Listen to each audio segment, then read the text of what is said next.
तर्क और वितर्क लगातार जारी है। कुछ लोग इसको फायदेमंद गिनवाने की कोशिश कर रहे हैं और समाज का, किसानों का एक बड़ा तबका इसका विरोध कर रहा है कि ये कानून किसान और किसानी के लिए घातक हैं।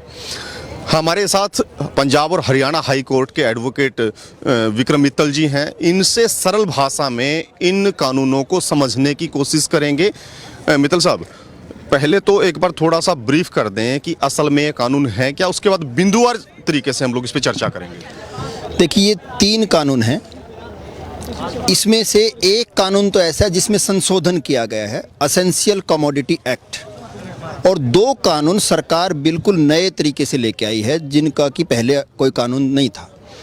और इसमें जो एसेंशियल कमोडिटी एक्ट है उसमें संशोधन ये कर दिया कि पहले कुछ चीज़ें एसेंशियल थी, ज़रूरी थी, उनकी जमाखोरी नहीं हो सकती थी, उनकी कालाबाजारी नहीं हो सकती थी, हर एक पे सरकार का रेगुलेशन और लिमिट थी। अब वो लिमिट सरकार ने हटा दी है और इससे जो है ना जमाखोरी बढ़ेगी और हर एक जो ज़रूरी चीज़ें हैं उसके दाम बढ़ जाएंगे। दूसरा कानून है कि जिसको शॉर्ट में हम कह सकते हैं कॉन्ट्रैक्ट फार्मिंग एक्ट, वैसे वो फार्मर्स एग्रीमेंट एक्ट के नाम से है। और उस कानून में क्या है कि, और एक कानून और है इसके अलावा, कि फार्मर्स ट्रेड एंड कॉमर्स के लिए एक कानून बनाया गया है। इन दोनों ही कानूनों में 4-4 चैप्टर्स हैं और जो मुख्य क्रक्स है इसका, एक चैप्टर है जिसमें उसमें फार्मिंग का जो एग्रीमेंट का जो इशू है। अब होगा क्या कि सरकार जो है किसानों को ये कह रही है कि वो अपनी ज़मीन पे जो खुद की है वो कॉन्ट्रैक्ट करें बड़ी बड़ी कंपनियों के साथ। और इसके एक्ट के ऑब्जेक्ट में जो उद्देश्य जो है इसमें साफ साफ लिखा है किस किस के साथ कॉन्ट्रैक्ट करेंगे। बड़ी बड़ी एग्री बिजनेस फर्म्स हैं, एक्सपोर्टर्स हैं, कॉरपोरेट हाउसेज हैं, मल्टीनेशनल्स हैं, उनके साथ आप करेंगे। और उसमें से भी अगर आप देखोगे स्पेसिफिकली मेंशन्ड है कि क्वालिटी, स्टैंडर्ड, ग्रेड जो है उस एग्रीमेंट में स्पेसिफिकली मेंशन करेंगे। और यही एक जगह है जहां पर कि किसान का शोषण होगा कि क्वालिटी की मैचिंग जो है, ये कोई फैक्ट्री की मैन्युफैक्चरिंग का सवाल नहीं है कि कोई फैक्ट्री में कोई सामान मैन्युफैक्चर हो गया उसकी क्वालिटी आप पहले तय कर लोगे। और ये तो किसान की फसल है जो कि पूर्णतः किसान के भी हाथ में नहीं है, ये मौसम के हाथ में है, ये खाद के ऊपर डिपेंड करती है, बीज पे डिपेंड करता है, दवाई पे डिपेंड करता है। और खाद, बीज, दवाई प्रोवाइड कंपनी करवाएगी। इसलिए ये किसान को इस बात के लिए दोषी ठहराना कि उसकी क्वालिटी ठीक नहीं है, ये ठीक नहीं होगा। और इसमें बीच में आपको टोक रहा हूं, आपने कहा कि क्वालिटी पे रेट निर्धारित होंगे। प्रधानमंत्री नरेंद्र मोदी जी ने तो स्वयं ये कहा है कि जो एग्रीमेंट लिख दिया गया उसके अनुसार उसको पैसा मिलेगा। तो इतना बड़ा झूठ था या फिर कहीं ना कहीं मिसकम्युनिकेशन इन तमाम चीज़ों में हो रहा है? देखिए, ये झूठ इसको नहीं कह सकते। जो एग्रीमेंट लिखा जाएगा इसमें कोई दो राय नहीं, परंतु एग्रीमेंट, ये जो एग्रीमेंट होगा 2 ऐसी पार्टियों के बीच में होगा। एक तरफ तो एक वो किसान है जिसके पास 2 से 5 एकड़ ज़मीन है, एक तरफ बड़ी बड़ी कंपनियां हैं जिसके पास बड़े बड़े वकील हैं, जिसके पास प्रोफेशनल्स हैं, सारी चीज़ें हैं। होगा क्या, इसमें लिखा हुआ एक्ट में स्पेशल कि सरकार एक एग्रीमेंट का मॉडल तैयार करेगी और वो मॉडल सब जो है कंपनियों को उसको फॉलो करना पड़ेगा। अब जैसे किसान जाता है बैंक में, उसको किसान क्रेडिट कार्ड लेना है और वो जाते ही वो एग्रीमेंट वहाँ भी होता है, परंतु कोई भी किसान पढ़ता नहीं है। और अगर पढ़ना चाहे तो भी पढ़ नहीं सकता। और अंग्रेजी है, इतनी छोटी अंग्रेजी है कि बहुत लेंस लगाने से भी आपको समझ में नहीं आएगी। तो ऐसा इसमें भी होगा, किसान सिर्फ हस्ताक्षर करेगा, इसके अलावा किसान के पास कुछ नहीं होगी। और वो जो एग्रीमेंट जिस दिन होगा, जिस दिन उसके ऊपर डिस्प्यूट होगा, एग्रीमेंट के अंदर क्या लिखा गया है उसके ऊपर डिस्प्यूट का निर्धारण होगा। इसलिए ये एग्रीमेंट कहना कि उसमें सारी चीज़ें लिखी हैं उसका कोई महत्व नहीं है। दूसरी बात, एग्रीमेंट में जहाँ तक प्राइस का सवाल है, ये एक्ट ये कहता है बाकायदा, अगर आप कहें तो मैं सेक्शन भी बता दूं आपको कि ये सेक्शन 5 है, 5 का ए, वो ये कहता है गारंटीड प्राइस होगा। अब what is the definition of guaranteed price?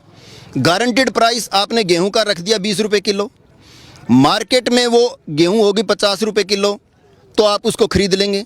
अगर वो गारंटीड प्राइस 20 रुपये था और आपने 10 रुपये का रेट हो गया, तो आप उसका क्वालिटी का नाम लेके, स्टैंडर्ड का नाम लेके, ग्रेड का नाम लेके उसको नहीं खरीदेंगे और अल्टीमेटली वो किसान को 10 रुपये में खरीदनी पड़ेगी और आप ये कहेंगे गारंटीड ये प्राइस है। तो अगर यहाँ एमएसपी लिखा जाए कि मिनिमम सपोर्ट प्राइस, तो भी किसानों का कुछ भला हो सकता है, परंतु ये इसमें किसी भी तरीके से वो फार्मिंग एग्रीमेंट जो है वो किसान के हक में नहीं होगा, पूरी तरीके से किसान को वो करेगा। दूसरा, इसके साथ साथ इसमें यह भी लिखा गया है कि वो जो एग्रीमेंट होगा उस एग्रीमेंट के बेस पे इंश्योरेंस हो सकता है फसल का और क्रेडिट भी लिया जा सकता है। इसी अफवाहें इस बात की है कि किसान की ज़मीन पर वो लोन ले लेगा और उसके बाद में कुर्की हो जाएगी। देखिए मैं आपको बताऊं, सेक्शन 9 है स्पेशल, इसमें linkage of the farming agreement with insurance और क्रेडिट। ये क्या कहता है कि जो फार्मिंग एग्रीमेंट होगा, जो समझौता होगा, उसका लिंक कर दिया जाएगा इंश्योरेंस के साथ, नंबर 1। नंबर 2, क्रेडिट के साथ। इसका मतलब उस समझौते के आधार पे कंपनी जो है लोन लेगी, उस ज़मीन को गिरवी रखेगी और उसके आधार पे लोन लेगी। ये जो सरकार कह रही है कि ज़मीन नहीं जाएगी, ज़मीन नहीं जाएगी, ये सेक्शन 9 है स्पेसिफिकली, जिसमें लिखा गया है कि क्रेडिट ले सकते हैं, इंश्योरेंस होगा तो क्रेडिट ले सकते हैं। इसका मतलब ये है कि अल्टीमेटली वो ज़मीन जाएगी। और इसके अलावा भी बहुत से ऐसे प्रोविजंस हैं। एक आपको मैं, कंस्ट्रक्शन का एक कोई मामला था कि जब कॉन्ट्रैक्ट पे कोई ज़मीन ले ली गई है तो उस पर कंस्ट्रक्शन वो करेगा। उसमें एक चीज़ और ये लिखी गई है कि अगर आपने एक एग्रीमेंट कर लिया और अगर कंपनी को ज़रूरत है कि कोई गोदाम बनाना है 2 एकड़ में, तो वो उसके ऊपर गोदाम बना सकती है। हाँ, एक कंडीशन भी लगाई है कि जब ये समझौता ख़त्म होगा तब वो हटाना पड़ेगा। अब हटाने का क्या मतलब है? हटा तो वो देंगे, परंतु उससे जो ज़मीन की उपजाऊ शक्ति जो ख़त्म होगी उसका क्या होगा, इसके बारे में कहीं कुछ लिखा हुआ नहीं है। और वो स्ट्रक्चर बनाने का इजाज़त का मतलब ये है कि अल्टीमेटली वो जो ज़मीन है, अगर 2 एकड़ में किसी ने गोदाम बना दिया तो अल्टीमेटली वो ज़मीन 2 एकड़ वो कॉरपोरेट को ही देनी पड़ेगी, किसान के काम की वो ज़मीन नहीं बचेगी। और इसके अलावा एक चीज़ और मैं अगर आपको बताऊं कि ये जो एग्रीमेंट जो होगा, फार्मिंग एग्रीमेंट जो एक्ट है, इसमें एक चीज़ जो बीमारी है सबसे बड़ी जो है, उसमें लिखा है कि किसी भी तरीके का स्टेट का एक्ट, कोई भी राज्य अगर राजस्थान चाहे कि मैं अपना अलग कानून बना दूं, जैसे कि पंजाब ने कहा था कि हम नहीं मानेंगे, पंजाब कह रहा है कि हम बना देंगे, हरियाणा बनाना चाहे, कोई भी स्टेट अपना अलग से कानून नहीं बना सकता। इसमें स्पेसिफिकली लिखा हुआ है। अगर आप कहो तो मैं आपको बताना चाहता हूँ कि स्पेशल ये लिखा है कि स्टेट का एक्ट इसके ऊपर एप्लीकेबल नहीं होगा, कि राज्य के जो भी निर्धारण हैं वो इसके ऊपर सेक्शन 7 है, exemption with respect to the farming produce, तो कि कोई भी स्टेट अपना अलग कानून नहीं बना सकता। और इसके साथ साथ एसेंशियल कमोडिटी एक्ट इसके ऊपर लागू नहीं होगा, कितना भी चाहे जमाखोरी इस मामले में कर सकती है। एक चीज़ और, अगर वो एग्रीमेंट कोई कंपनी कर रही है तो ये भी कंपनी की मर्जी है कि वो पैदा क्या करवाएगा। वो ये कह दे कि कल को गेहूं, मैं तो इस इलाके में गेहूं पैदा नहीं करवाना चाहता, कोई भी और करवाएगा, तो फिर किसान को गेहूं भी खरीद के खानी पड़ेगी। तो ये इस तरीके की कुछ बहुत सी चीज़ें। एक और है कि आप जब डिलीवरी लोगे सामान की और किसान की फसल की, उस समय आप इंस्पेक्शन करोगे और अगर वो अकॉर्डिंग टू स्टैंडर्ड ग्रेड नहीं है तो आप उसको छोड़ सकते हैं।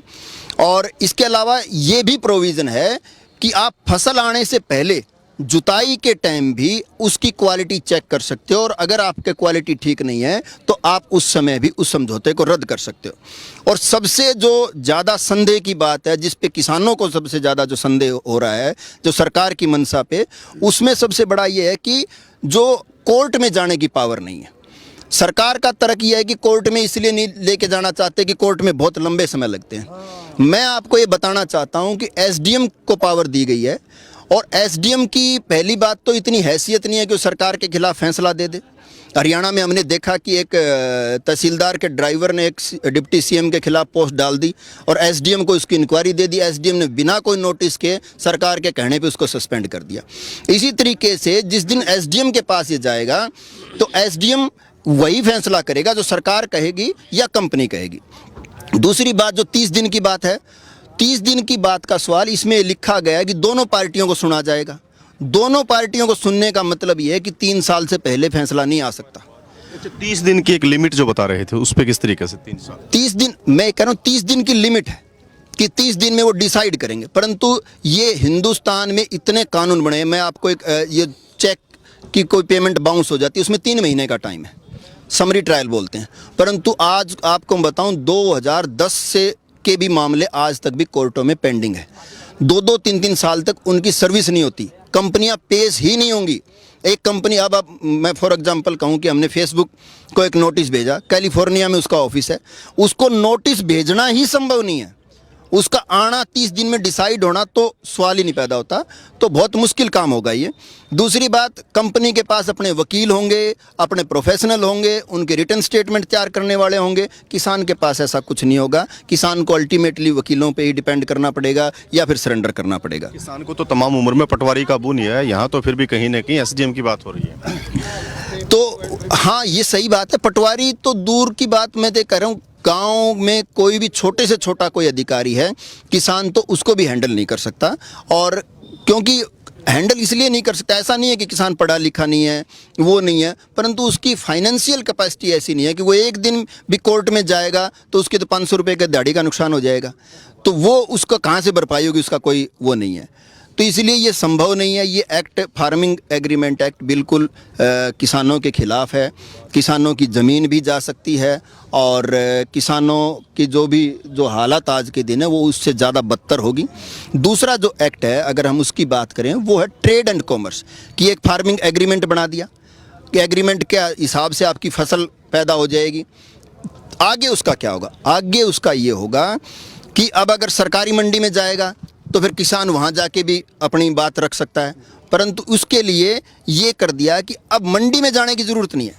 इसमें स्पेसिफिकली लिखा है कि जो फार्म है, खेत के गेट पे से मंडी शुरू हो जाएगी। खेत के गेट पे अगर वो खरीदना चाहे खरीद सकता है, खेत से बाहर निकल के किसी भी जगह पे चाहे वो खरीद सकता है और अपनी प्राइवेट मंडियाँ स्थापित कर सकता है। उसमें भी ये सेम चीज़ लिखी हुई है कि स्टेट का कोई एक्ट इसके ऊपर लागू नहीं होगा। इसका मतलब ये हुआ कि स्टेट के एक्ट लागू नहीं होने का कि जो हमारी मंडियां हैं वो लागू नहीं होंगी। और इसके अलावा उसके ऊपर कोई मार्केट फीस, उसमें स्पेसिफिकली अगर आप कहो कि मैं उसका बार बार जिक्र आ रहा है कि जो मंडी में अगर खरीद होगी तो उसमें टैक्स अदा करना पड़ेगा, लेकिन बाहर अगर खरीदा जाएगा तो टैक्स नहीं लगेगा। डिफरेंस क्या है? सेक्शन 6 है, market fee under state APMC act etcetera in trade area, no market fees, किसी भी तरीके की कोई मार्केट फीस उस मंडी के ऊपर नहीं लगेगी। और ये जो मार्केट फीस जो लेती है सरकार, वो वहाँ किसान की फसल के लिए शेड बनाने के काम आते हैं, किसान के बैठने की जो जगह बनाते हैं उसके काम आते हैं। और आपको ये बताऊं कि हरियाणा में तो मैं कह सकता हूँ बहुत से रोड ऐसे हैं जो मार्केट कमेटी ने बनाए हुए हैं। हरियाणा मार्केटिंग कृषि उपज मंडी बनाती है, तो वो जो सारा काम मार्केट फीस से होता है। अब इसका मतलब वो सारी चीज़ें भी बंद हो जाएंगी और ये संभव ही नहीं है। और दूसरा ये कह रहे हैं कि इंटर स्टेट और इंट्रा स्टेट बैरियर को हम ख़त्म करना चाहते हैं कि कोई भी अपनी फसल कहीं भी बेचे। मैं ये कह रहा हूँ कि किसान तो अगर उसके गांव में कोई खरीदने वाला है तो फसल वहाँ बेचना ज़्यादा पसंद करेगा, 2 किलोमीटर भी जाना पसंद नहीं करता। और हरियाणा की सरकार ने कह दिया हम तो राजस्थान वालों को अलाउड नहीं करेंगे, अब पंजाब ने कह दिया हम उनको अलाउड नहीं करेंगे। आप एक तरफ तो कानून बना रहे हो, दूसरी तरफ आपके CM ये बोल रहे हैं कि वो अलाउड नहीं करेंगे। तो ये भी वो प्राइवेट मंडियां बन जाएंगी। प्राइवेट मंडियां जो हैं वो बाकायदा, उनको जो सरकारी मंडियां धीरे धीरे ख़त्म हो जाएंगी और प्राइवेट मंडियों की मोनोपोली होगी और वो अपने हिसाब से जो भी रेट, अब जैसे जियो ने शुरू में फ्री में दिया, आज 600 रुपये का रिचार्ज है और वही सेम होगा। स्टार्टिंग में ये कम रेट और ज़्यादा रेट में फसल खरीदेंगे, परंतु धीरे धीरे वो आके कहेंगे कि भाई जो मैं रेट कह रहा हूँ वो देनी है तो दो, नहीं जाओ, और तब तक सरकारी मंडी ख़त्म हो चुकी होंगी। तो ये कुछ ऐसा। और इसमें भी अगर आपको कोई प्रॉब्लम है तो आप जाओगे SDM के पास और SDM फिर वही करेगा जो उसकी औकात है, उसके हिसाब से ही काम कर पाएगा। उसकी हैसियत इतनी नहीं है कि वो सरकार के खिलाफ काम कर पाए। तो ये कुछ प्रोविजंस हैं जो कि किसी भी तरीके से, और इसके अंदर भी कोई भी कोर्ट की पावर नहीं है। तो मेरा ये मानना है कि तीनों कानून पूरी तरीके से किसानों के खिलाफ हैं और किसानों की ये मांग भी है और हम ये चाहते हैं कि ये वापस लिए जाने चाहिए और मोदी गवर्नमेंट को ये कंसीडर करना चाहिए। जैसा आपने कमियां गिनवाई हैं, अगर इनको दुरुस्त कर दिया जाए तो ये कानून किस तरीके से काम आ पाएंगे? देखिए, मैंने आपको बताया कि इसमें इस दोनों ही कानूनों में 4 चैप्टर हैं। पहला चैप्टर सिर्फ डेफिनेशंस का है, दूसरे चैप्टर में मैं बाद में आऊँगा। तीसरा चैप्टर डिस्प्यूट रेजोल्यूशन कि कैसे समझौता होगा उसका है, और चौथा चैप्टर मिसलेनियस है कि रूल बनेंगे, पार्लियामेंट के पास जाएगा वगैरह वगैरह। तो एक जो क्रक्स का चैप्टर है वो एक ही चैप्टर है जिसके अंदर की 4 से 6 सेक्शन है। अगर उसमें सारों में आप अमेंडमेंट कर दोगे फिर एक्ट बचता ही नहीं है, वो एक्ट अपने आप ही ख़त्म हो जाता है। तो इसलिए इसमें संशोधन का कोई इशू ही नहीं है। अगर आप देखिए मेरी किताब की बात करूं तो मैं अगर इसकी बात करें तो सारी किताब ही मैंने अंडरलाइन की हुई है कि कहाँ का समझौता वो संशोधन चाहिए। अगर सारा ही आप संशोधन कर देंगे तो उसके बाद कोई गुंजाइश ही नहीं बचती है, एक्ट तो रंग ही बदल रखा है आपने। एक्ट अपने आप में ख़त्म हो जाएगा। तो इसलिए ये हर जगह जो ऐसी हैं जहाँ किसानों के लेवल की प्रॉब्लम्स हैं तो ये वापस ही होंगे तभी बात बनेगी। और अगर ऐसा कोई एक्ट लेके भी आना चाहती है सरकार तो उसके लिए अलग से किसानों से बात करे और उनको डिस्कस करे, उसके ऊपर विचार करने के बाद अगर किसानों को ठीक लगता है तो लाया जा सकता है। इवन मैं तो ये कह रहा हूँ कि ऑस्ट्रेलिया का, अमेरिका का, यूके का एक्सपीरियंस भी अगर कहेंगे तो कोई बेहतर एक्सपीरियंस नहीं है वहाँ का भी इस तरीके का। और वहाँ वो कंट्री हैं जहाँ बहुत ज़्यादा सब्सिडी एग्रीकल्चर पे, हमारे यहाँ सब्सिडी बहुत कम है। तो ऐसे में किसान किसी भी तरीके से ज़िंदा नहीं रह पाएगा। सर एक आखिरी सवाल मेरा, मान लीजिएगा किसी कंपनी ने कॉन्ट्रैक्ट फार्मिंग के लिए ज़मीन ले लिया 5000 एकड़, मास प्रोडक्शन के लिए अगर वो कुछ केमिकल इस तरीके के प्रयोग करता है जिससे उसको उत्पादन तो मिला लेकिन ज़मीन खराब होती है, क्या ऐसा कोई प्रावधान इसमें है? उसमें ये लिखा गया है कि आप जो भी समझौते के अंदर ये लिखा होगा कि जो खाद, बीज, दवाई वो सारी चीज़ कंपनी देगी। तो जो कंपनी देगी वही हमारे को यूज़ करना पड़ेगा, इसके अलावा हमारे पास कोई ऑप्शन नहीं होगा।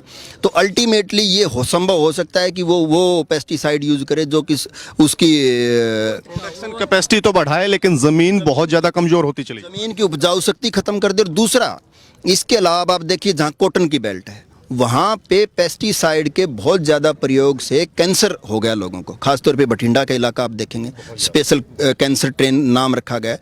तो वैसे भी इफेक्ट आ सकते हैं कि कंपनियां अपने फ़ायदे के लिए ऐसे पेस्टिसाइड यूज़ करें जो कि लोगों की हेल्थ के लिए भी नुकसानदेह हो, परंतु कंपनियों को इस चीज़ से कोई फ़र्क नहीं पड़ेगा क्योंकि उनको वहाँ नहीं रहना है। तो अल्टीमेटली किसानों के स्वास्थ्य के साथ भी खिलवाड़ हो सकता है। बहुत बहुत शुक्रिया सर आपका। तो ये पंजाब और हरियाणा हाई कोर्ट के सीनियर एडवोकेट विक्रम मित्तल थे। बेबाकी से बताया, सरलता से बताया कि गुड लैंग्वेज में बने हुए कानून सरल भाषा में किसानों के लिए कितने नुकसानदायक हैं। इस खबर को ज़्यादा से ज़्यादा किसानों और लोगों तक आप शेयर कीजिएगा। अगर इसको वीडियो को आप फेसबुक पर देख रहे हैं तो हमारे फेसबुक के पेज को लाइक कीजिए, यूट्यूब पर देख रहे हैं तो यूट्यूब चैनल को सब्सक्राइब जरूर करें। वीडियो जर्नलिस्ट अपने सहयोगी किस्मत राणा के साथ मैं रुद्रा राजेश कुंडू, दिल्ली।